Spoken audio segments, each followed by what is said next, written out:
What I advise advisors specifically is fly your freak flag. Let them know who you are. If you look at most advisors' websites, they are as bland and inoffensive as humanly possible, and they're utterly interchangeable. If anyone listening were to switch websites with a competitor, would anyone know? Welcome to the Active Advisor Podcast, brought to you by Harbor Capital. Join us as we learn from pros who have helped thousands of investors live better lives. I'm Bryan Moore, and I'll be chatting with some of the brightest minds in the financial advisory business, bringing you insights on practice management and investment research that works for advisors and their clients. Joining me today on this episode of the Active Advisor Podcast is none other than Michael Levin, a New York Times bestselling author and the world's most experienced ghostwriter. Over his 30-year career, Michael has been responsible for writing, editing, planning, and publishing more than 1,000 books, with more than 100 of those books being for financial advisors and professionals. His client list includes advisors at several well-known firms, including Wells Fargo, Morgan Stanley, UBS, and LPL, to name just a few. Michael has also written for many top outlets, including the New York Times, the Wall Street Journal, and many others. With his ghostwriting clients, including former Boeing and Ford CEO Alan Mulally and Baseball Hall of Famer Dave Winfield. Currently, he runs AdvisorGhost.com and MichaelLevinWrites.com. In his free time, he offers an online course for the creation of business books at BestEarningAuthor.com. So without further ado, welcome, Michael, and thank you for joining us. All right, it's my pleasure. Thank you for having me. I got to ask at some point in time where you get some free time in your life, but it seems like you spend a lot of time writing. Do you ever get a chance to read anything? Oh my gosh, yeah, I'm a library rat, and I'm constantly reading because I want to know. I love learning. I love books. I love words. I love people. And I'm a heavy user at my local library, and I'm constantly with my head in a book. So the short answer is absolutely. And it helps me a lot because when I'm working with an advisor or with a real estate professional or with anyone in a consultant, any one of the other verticals I serve, if I haven't written the key books in their field, I've read them. So I'm able to identify, hey, wait a minute, what did you just say? Nobody else is saying that in your industry. I've never heard that idea before. And with all due respect to AI, which everybody's so either excited or terrified about, AI cannot do that. AI cannot say, oh, wow, no one said that before. Hold on, tell me more about that. So the reading helps the writing. Absolutely. Very good point. We'll have to circle back to AI here in a little bit. Our opening question is typically, what is the first memory you have related to money or investing? It might be a little different from what you normally hear. Like every other kid, I was a huge sports fan. And I remember reading a column when I was probably about 12 years old in the New York Times in the sports section. And they were interviewing a bookie. And they said, what do you do with the money you make? And he said, I'm buying Chrysler. It's $8 a share. So I went to my folks and I said, I want to take my money and I want to put it in Chrysler. And they said, why? I said, well, I read in the New York Times that it's a good investment. And we bought the shares. I don't remember how well it did or it didn't do, but that's my first association with investing in money. When I told my parents it was in the New York Times, they're like, well, that's remarkable. It's got to be true, right? There's got to be some research behind it. Yeah. Otherwise, no, it was a bookie in the sports section. Good with numbers, right? We're just going to go with that. It was good with numbers. He's a financial advisor in his own way. Yes. Yeah, 100%. 100%. So staying the course with our trip down memory lane, can you tell us a little bit more about your background and what led you to where you currently find yourself in the industry today? Sure. I'm a lawyer by training. I went into law because I couldn't figure out how writers made a living. I knew all I ever wanted to do with my life was write books. And I couldn't figure that out. So I went to law school, figured lawyers wrote, judges wrote, 3 years of law school, and then 2 firms, 5 to 6 months each in those firms. All but fired from one, officially sat down and fired from the second. The news is not good. Go get your plant and your photos and get out, that kind of thing. And I started offering private writing classes. That led to people saying, consult with me. And that led to people saying, just write it for me. So I literally backed into a ghostwriting career. And that's kind of how it happened. And then along the way, some folks who were in financial services said, hey, we need books. And I came to realize quickly that they were by far my best vertical. And that I've sort of had a specialty in folks in financial services, financial advisors, wealth managers, top insurance professionals for a few decades now. And as you said, I've done over 100 books for folks in financial services. Very impressive. And I'm sure you have a lot of great stories about that as well. I know in the intro, we named a few of your ghostwriting clients, which included some pretty notable names, if I do say so myself. Is there a story that comes to mind or stands out from your experience ghostwriting for any of these high-profile clients? Well, sure. A literary agent I work with said, would you be interested in working with Dave Winfield? And again, big sports fan. I'd love to work with Dave Winfield. So he set us up and we went out to lunch and we had a nice time at lunch. And he gave me a sheaf of papers, about 100 pages, an idea for a book that he had. And he said, take a look and see if there's something here. So I looked at it when I got back to the office and I realized there was not a book here. This just wasn't going to work. And I came up with an idea for a different book. So we spoke 2 days later. I said, Dave, respectfully, I don't think this has a big enough audience and someone of your stature. And Dave Winfield, by the way, is a baseball Hall of Famer and the only athlete ever drafted by all three professional sports, NBA, NFL, and Major League Baseball, for people who never heard of him. So I said, Dave, I've got this other idea, and here's the title, here's the subtitle, and here are the chapter titles. This is what it would be. And there's this long, long pause, long enough for me to say to myself, there goes the chance to write with Dave Winfield. And then the pause ends when he says, that's good. I like that. And so we did that book and we did another one and we've stayed friends. And after the George Floyd thing during COVID, we would spend hours and hours on the phone talking about race. And just to be able to share ideas and learn from him in that setting was just as powerful or more so than talking baseball with him when we did the book. That's definitely going to be a special bond and relationship that you two have. Not really, didn't grow up a Yankees fan, but he was definitely a player that you admired on and off the field, always was a class act. Yeah, I'm not a Yankees fan either. So no disrespect intended to the Yankees fans in your audience. Barry, me wise. I mean, listen, you've got to respect their company.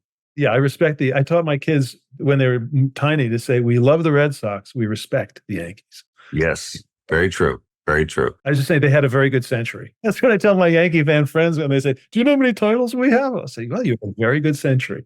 Something that's near and dear to my heart is the art of storytelling. And there's definitely an art to it, which you've clearly mastered. Can you give us some insight as to why you believe the financial service professionals could benefit from having a book of their own? It's a great question. It all comes down to trust. And the essential dilemma that financial advisors face is, how do you get people to trust you when they don't even know you? And you're not asking for trust on something small. It's their retirement. It's their legacy. It's everything. It's what they're going to pass on to their kids or grandkids, what their charitable legacy will be, and how they will avoid, as opposed to evading taxes, and all of it. It's a huge ask of a seemingly total stranger. Trust me. And so the question becomes, how do you overcome that? And the simple answer is that when they get to know your story, when they get to know you as a person, it's much more powerful than statistics. When I started writing, I was told no one remembers even a well-written government report. Even a well-written government report. Just, people don't relate to facts and figures. They relate to people and they relate to story. And this is true ever since man sat around the campfire thousands of years ago at the end of the day of hunting.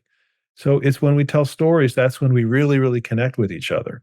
And what I advise advisors specifically is fly your freak flag. Let them know who you are. If you look at most advisors' websites, they are as bland and inoffensive as humanly possible, and they're utterly interchangeable. If anyone listening were to switch websites with a competitor, would anyone know? Everybody's got the same stock photo of the 6 individuals of different races and ethnicities and genders, all nicely dressed, shaking hands and smiling across a glass table. I don't know what that means. The couple in their 70s bicycling on the beach at sunset. It's so bland, it's so interchangeable. And the internet turns all of us into commodities, and commodities are judged primarily on price. So how do you get people to trust you when you're commoditizing yourself? And the answer is, you let them know who you are, what you stand for, what you believe, why you believe it. It's because of the fact that you were in the military. It's because of the fact that this is the way you grew up. It's because of the fact that you're concerned about something going on in the world, whether it's politics or economics, and this is what you stand for. And when they know what you stand for, all of a sudden, trust follows, because they say, I admire and trust this person because of his religious persuasion, because of his or her political beliefs, economic beliefs. So story overcomes the trust gap. That's the simplest way to put it. And have you found in working with advisors that by telling their story, that not only do they individualize themselves, add a little bit more character around them, decommoditize themselves, but that they also increasingly have a better, higher propensity to attract the clients that they originally wanted to go after in the first place? Well, absolutely. It's a two-way street. You as an advisor want to work with people you're comfortable with, as opposed to, everybody under the sun who has a pulse and a net worth. And it's just easier when there's an affinity. When you say, this is who I am. I'll give you an example. I was actually closing a deal with an advisor who was hiring us to write a book. This goes back about 10 or 12 years. I was at a conference and we'd met there and we were signing the agreement on the spot. And I'm saying, this is the confidentiality clause. He says, yeah. Do you know there's a $20 trillion federal deficit? At the time it was 20, probably it's 40 now. I don't know. And I said, yeah, I'm well aware of that and confidential. And this clause means this. And he said, well, yeah, okay, that's a great clause. But did you know about the deficit? Whatever I said, I could have said, would you like a bagel or toast? And he'd say, do you know about the deficit? So I got home and I looked at his website to see what he said on the website about the deficit. Not one word. Called him up. How come there's nothing on your website about the deficit? It's clearly the most important thing in your thinking based on our conversation. He said, are you kidding me? If I put stuff up there on the deficit, people would think I'm crazy. I'd be like, well, and I said to him, well, the people who feel the same way you do will think that, hallelujah, I finally found somebody whose investment strategies are going to be based on my core beliefs. And everybody else was never your market because they're going to look at you and go, this guy's a nut. He's obsessed with something that doesn't matter that much. As a result, we did a book that was 70% about the deficit and 30% about financial advising kind of stuff. And as a result, he cleans up in his market and he's talking all day long with people who feel the same way he does. And the good news is that they all know each other. People in niches tend to hang out with similar people with those same affinities, same interests. So he gets passed around. And they're all like, you got to meet so-and-so because he gets it. And they all nod and say, oh, that's great. You finally found an advisor who gets it. That's why I say, fly your freak flag, stand out, get away from bland, get away from trying to be inoffensive. I don't mean go out and offend people. I just mean recognize that there's a core audience that you'll be happiest with and they will be happiest with you. So let them know who you are so they can say yes and it'll be happily ever after. So we use maybe that advisor as a kind of an example. I'm sure it's probably changed a little bit, but maybe not much. But how can an advisor leverage a book to differentiate themselves and attract the right clients? I guess it could be, or have you found that by publishing that book that it just started getting picked up by that niche group? Or was it something that they got some talks about and kind of advertised a little bit? Or there are a lot of things you can do, and some of them are very, very cheap. The first is you put the book cover on your website front and center so that it is immediately visible whether people are viewing it on a laptop or on a phone. Because all of a sudden, they're clicking through. They're looking at X number of advisors. How many have a book? Don't bury your book. That's got to be, and your book with your smiling face on the cover, it needs to be front and center on your website. So that's the first thing people, oh, he's an author. She's an author. Oh. And then you bask in the glow of celebrity because even though people read fewer books today, they respect people who can actually make a book happen even more. So that's the first thing. The next thing is, you can spend a ton of money on a marketing campaign for a book. My suggestion is take the book and write a nice cover letter to 100 prospects that you identify in your area and tell them, this is who I am, this is what I stand for, and I thought you might enjoy this book because I know that you have the same concerns. Have somebody on your team do some research and find 100 people you'd love to serve, again, within a short drive of the office. Yes, you can have clients anywhere today, but people really do like it when they can just get in their car and go see you. That still counts for something, even in an age where everybody thought the E-Trades would kill the entire financial services industry. They didn't. It's because people want to be with people.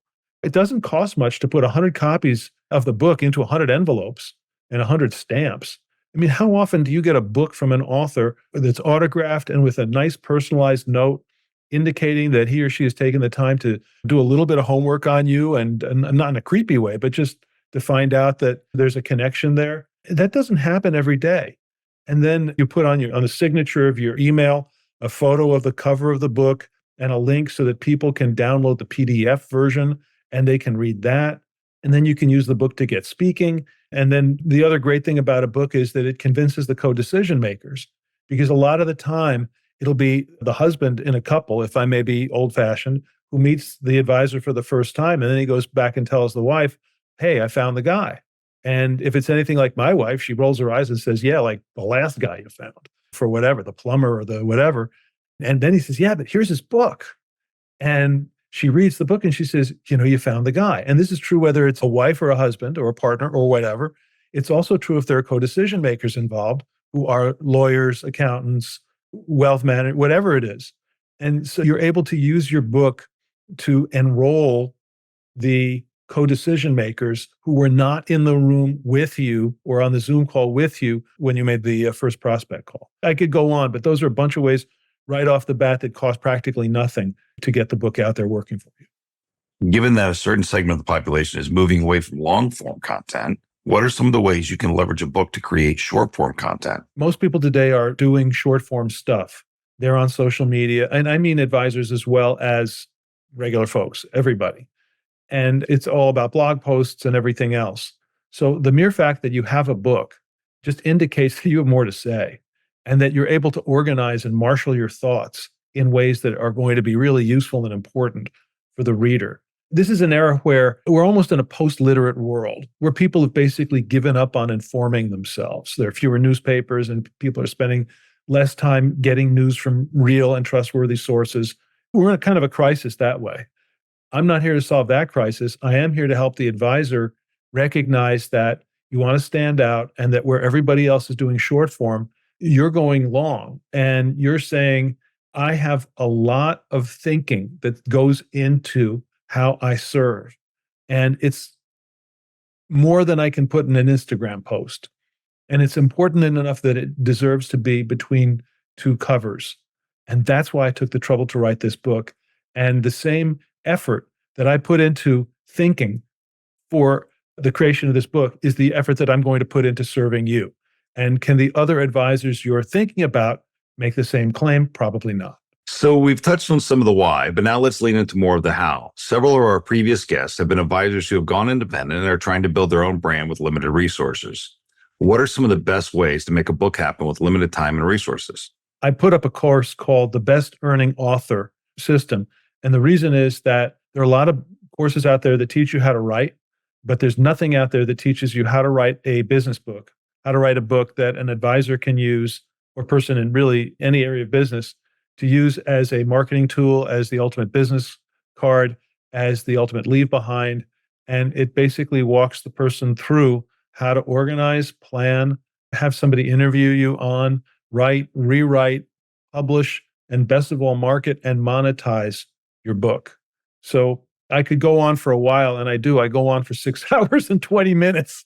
So it may be more of me than you really want, and I have to accept that. But the reality is that there's just a lot to know about how to do it the right way. And people make a lot of basic mistakes about getting a book done. First of all, they start and then they don't finish because they just don't have time. Books almost always fall victim to the tyranny of the urgent. So you've got to turn that phone call, you've got to close a deal, you've got to do something, you've got to get the filings in, you got to deal with compliance, whatever it is. So let me show you how to take the stress out. And I call it the best earning author system because best-selling author status, you can buy it, you can pay for it. I've got a guy who can put you in the top 100 on Amazon for about $8,000. You can drop the price of your book for a day or two and have your whole list buy the book, and then you can achieve Amazon bestseller status for no money.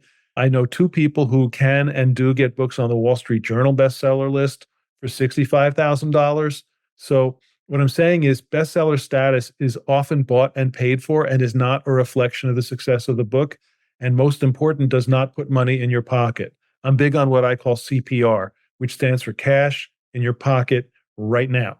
So if you want CPR, best-selling status is an important badge, but being a best earning author, having a book that actually makes you money is really what matters. So I've taken everything I've known about this field in my decades of doing it, and it's really cutting edge in terms of the marketing and monetizing strategies. And it's all up there at bestearningauthor.com, which is where people can find the course.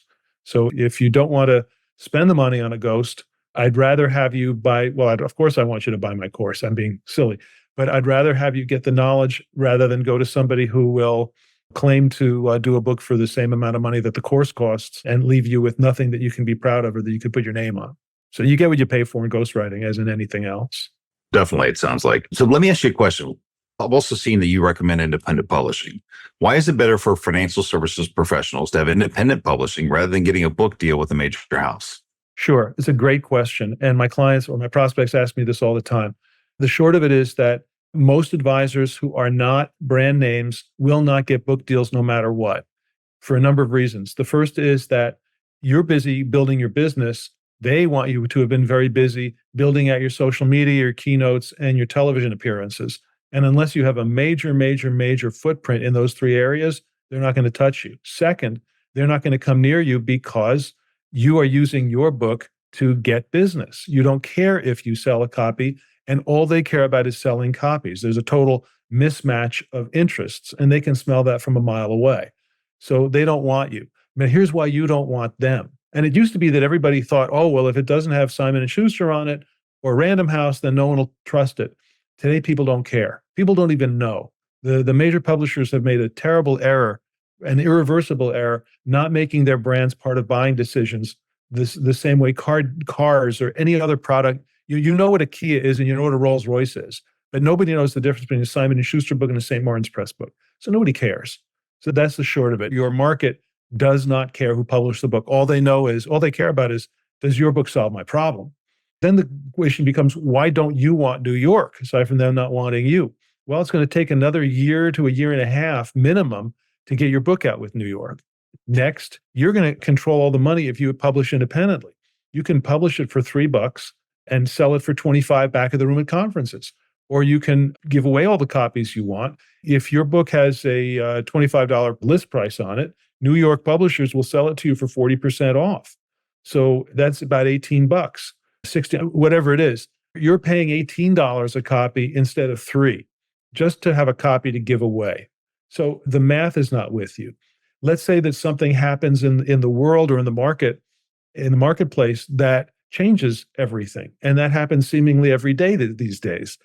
New York will not let you put out a second edition.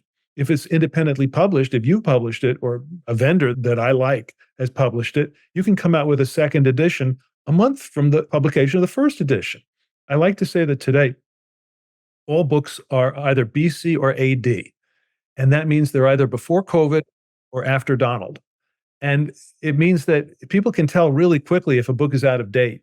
So New York is not going to let you update your book for years, if ever, whereas you can update it anytime you want. So in terms of time, money, control, cover design, all of it, independent publishing wins hands down for advisors.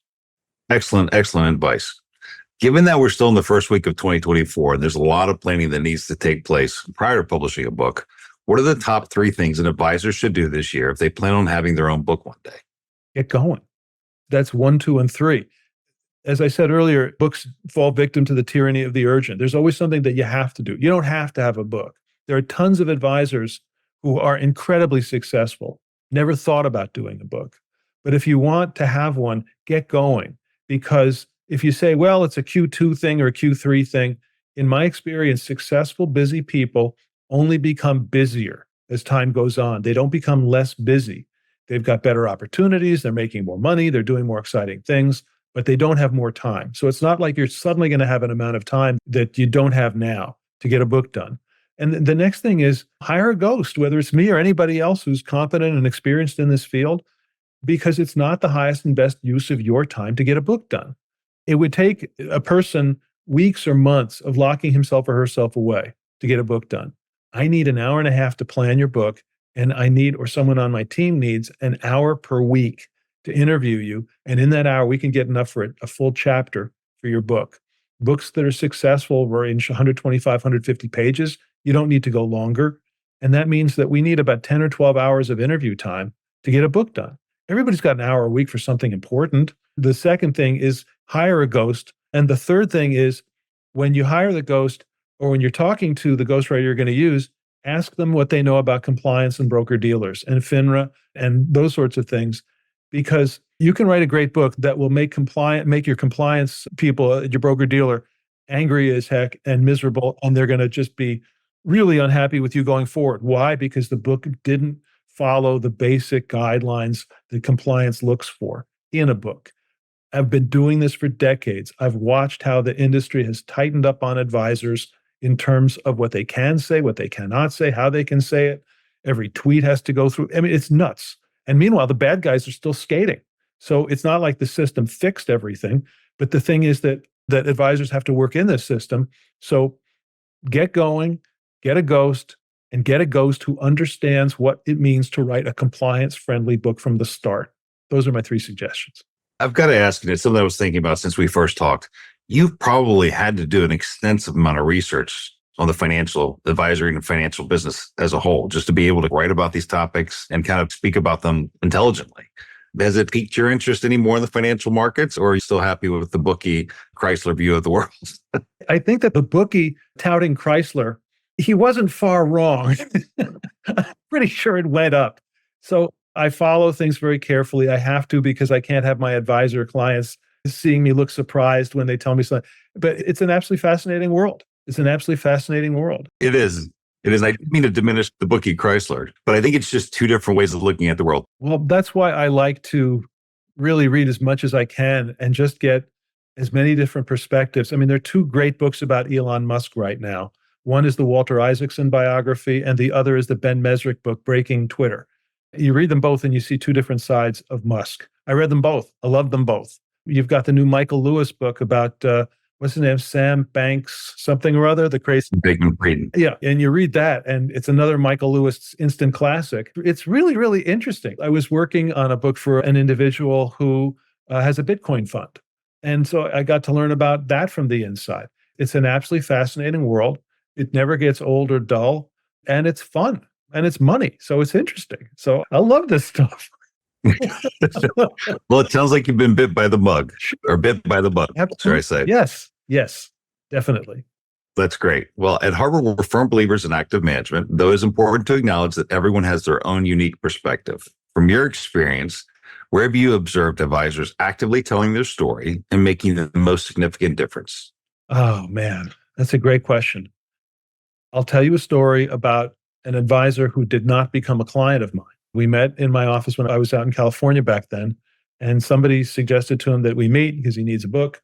So we sat down and said, what do you do? He said, I advise firefighters in the state of California within the last year of work prior to retirement about how to do retirement. I said, that sounds great.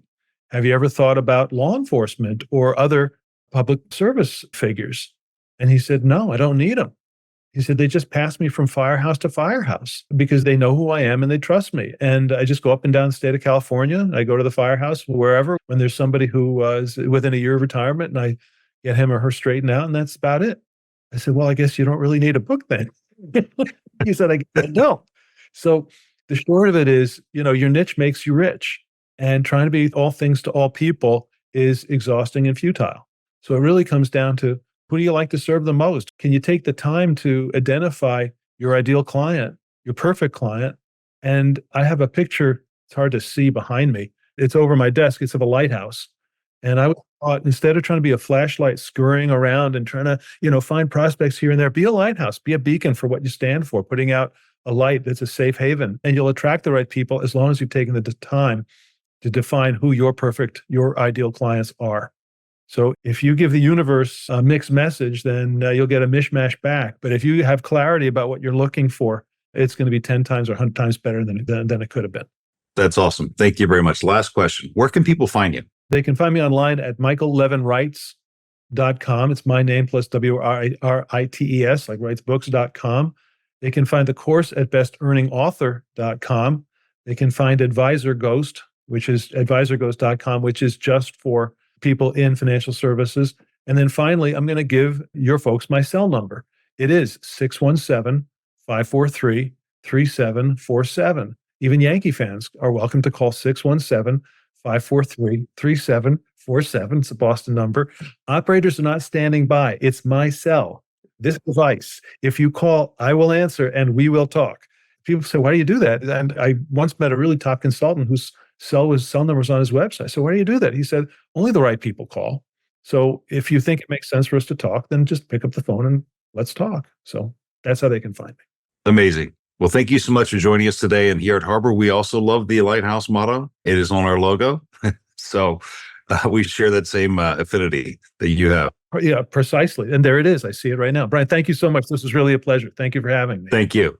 And now we're going to move on to my favorite part of the segment, which is the lightning round, as I call it. But officially, it's called 60 Seconds with Michael Levin. Nickname? Shamsky. Hobby? Going to the gym and running marathons slowly. Profession if you weren't a ghostwriter? Typist. Piece of advice that applies to any client? Think of them and call them before they think of you and call you. What's your dog's name? Milo. How many marathons have you run? Over 20 and probably about 40-something marathons, half marathons, and triathlons. Favorite marathon location? Boston. What's the best professional advice you've ever received? Writers write and editors edit. It's two different jobs. Don't try to be your own editor. Best part of your job? Just this. I get to talk to really smart people. I get to watch really smart people think. And that's as exciting as going to the game and watching really great athletes perform. The next author you'd like to work with, or person you'd like to work with? Tom Brady. What is one topic or area that has not been written about in the financial industry that you would like to see written? I'd love to see a book that teaches young people not to be anti-business and anti-capitalist.